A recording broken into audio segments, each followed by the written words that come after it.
En la hora de la verdad, a través de Radio Red de RCN y con el patrocinio del Banco Popular, llega el editorial de Fernando Londoño.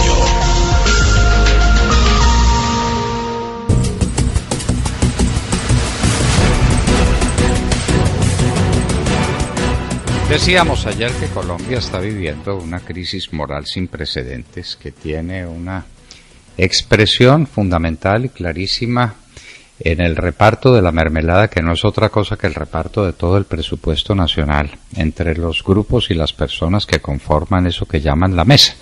Se robaron el país así, tranquilamente, y nadie hace un reclamo, nadie pregunta, nadie hace un balance para que el señor Santos tenga la obligación de contestar qué hizo con nuestra bonanza.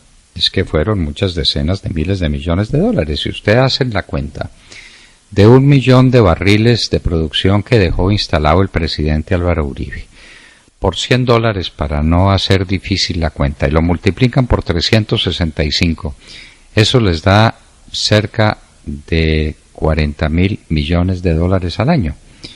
Esa fue la bonanza. Esos 40.000 millones de dólares al año están reducidos ahora a 16 o 18.000 millones de dólares al año. Hemos perdido una suma sencillamente colosal. ¿Dónde quedó esa bonanza? Se perdió, se fue, se esfumó. De eso no quedó nada, como nunca antes. Esta situación crítica en el orden moral viene acompañado de una situación política dramáticamente empobrecida. Esa es la otra crisis. Ciudadano, ¿usted se ha preguntado políticamente este país para dónde va? ¿Qué tipo de modelo político es el que se está proponiendo en Colombia? ¿Qué es lo que somos y qué es lo que queremos ser?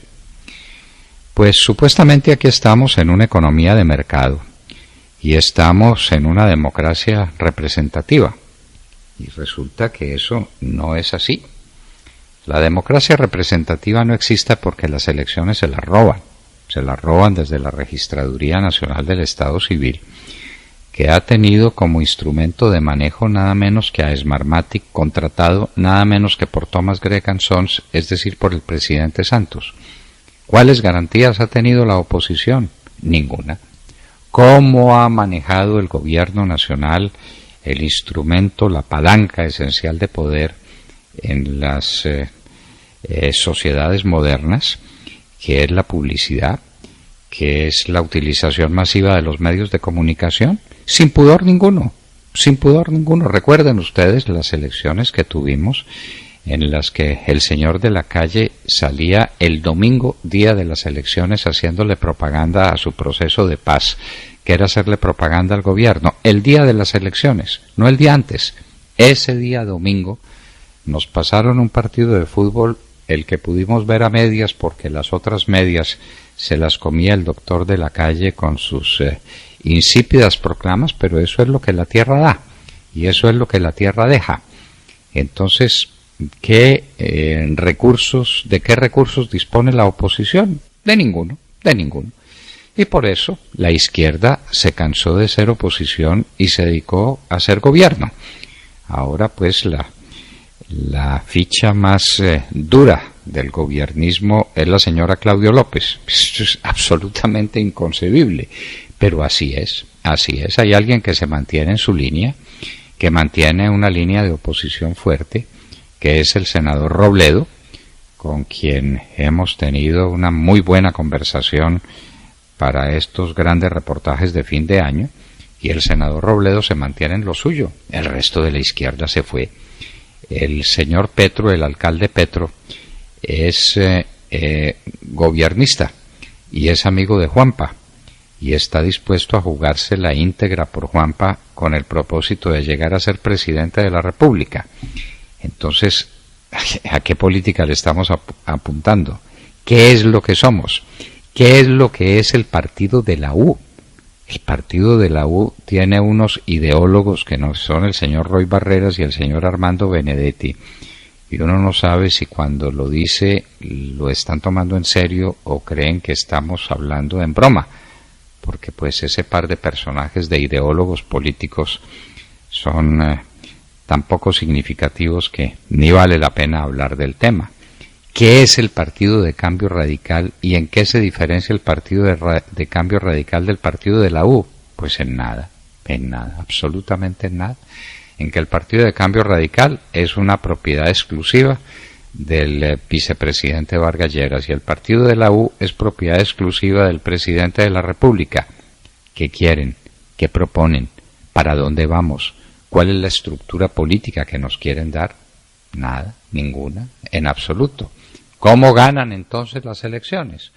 Por una parte, con una publicidad gigantesca, abrumadora, denigrante para una democracia cualquiera, y por la otra, haciendo los milagros que se hacen en las calles comprando los votos y en la registraduría robándose los que no se han puesto o los que pusieron otras corrientes políticas.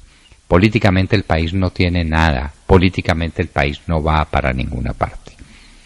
Nos han hablado muchas veces del socialismo del siglo XXI y entonces para allá vamos según la receta que nos dan desde La Habana los bandidos de las FARC, que están dedicados también al tema de la ideología, el socialismo del siglo XXI. Colombia haciendo política que el mundo acaba de declarar fallida.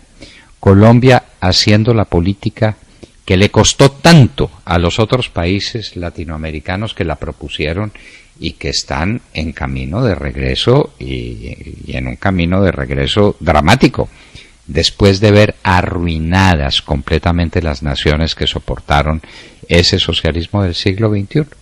La Argentina, adolorida y contrita, derrotó nada menos que al peronismo, que parecía inderrotable desde hace 40 años o 50 años.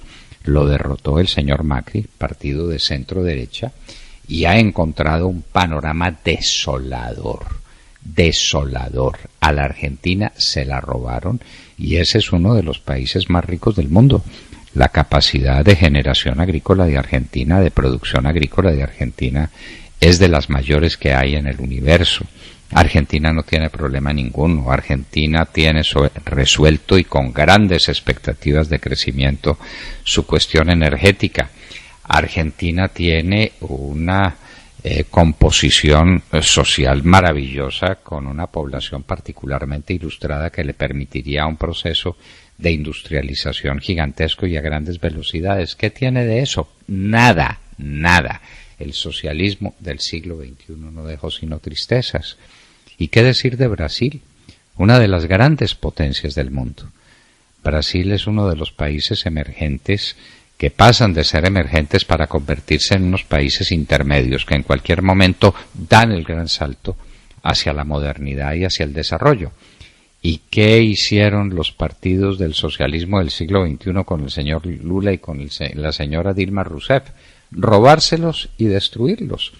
La señora Dilma Rousseff está ahora enfrentando la posibilidad de unas acusaciones por parte del Parlamento que pudieran desembocar en su caída, en su salida anticipada. Y para los que no tienen estadísticas recientes, habrá que recordarles que la señora Rousseff, tiene un 10% de favorabilidad del pueblo del Brasil. ¿Se puede manejar un país así? Un político norteamericano decía con toda razón que uno puede ganar unas elecciones con el 51% de los votos. Lo que no puede es gobernar contra el 49% de la población. De la misma manera, pero de la misma manera no. De manera mucho más significativa diríamos que no se puede gobernar un país contra el 90% de la población. Eso es imposible. La señora Rousseff está caída. ¿Y el Brasil en qué va? En que su tasa de crecimiento de los últimos trimestres y de los últimos 2 años es de 0, así como lo están escuchando ustedes. En los últimos 3 trimestres el crecimiento ha sido negativo, es decir, la torta de la producción general en el Brasil está cayendo para una población cada vez más grande, cada vez más necesitada, cada vez con mayores ambiciones. El Brasil es una olla hirviendo que va a explotar en cualquier momento.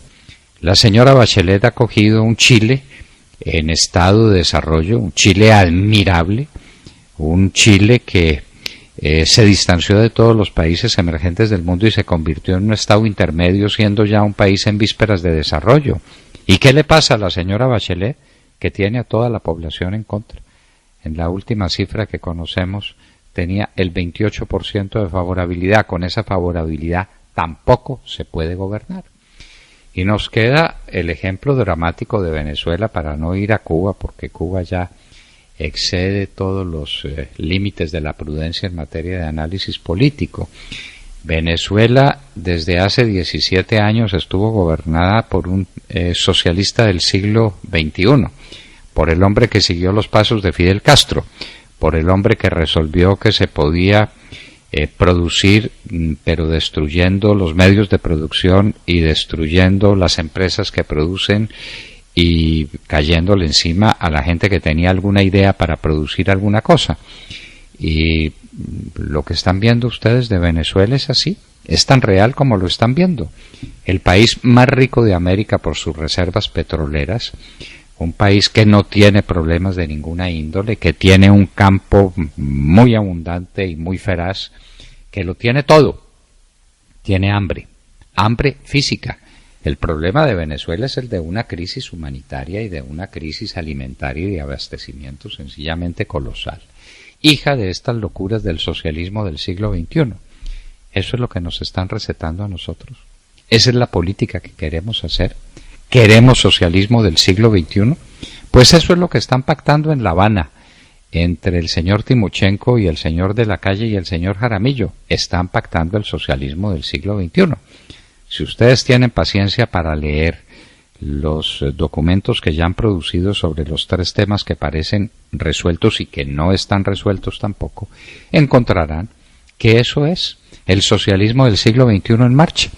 Unas tierras que pueden ser expropiadas todas a voluntad de la FARC, unas regiones, vastísimas regiones del territorio nacional, que no quedan manejadas como lo manda la Constitución del 91, sino que quedan en manos de unas organizaciones comunitarias y de nombres parecidos, que van a ser manejadas por las FARC en todo el territorio nacional.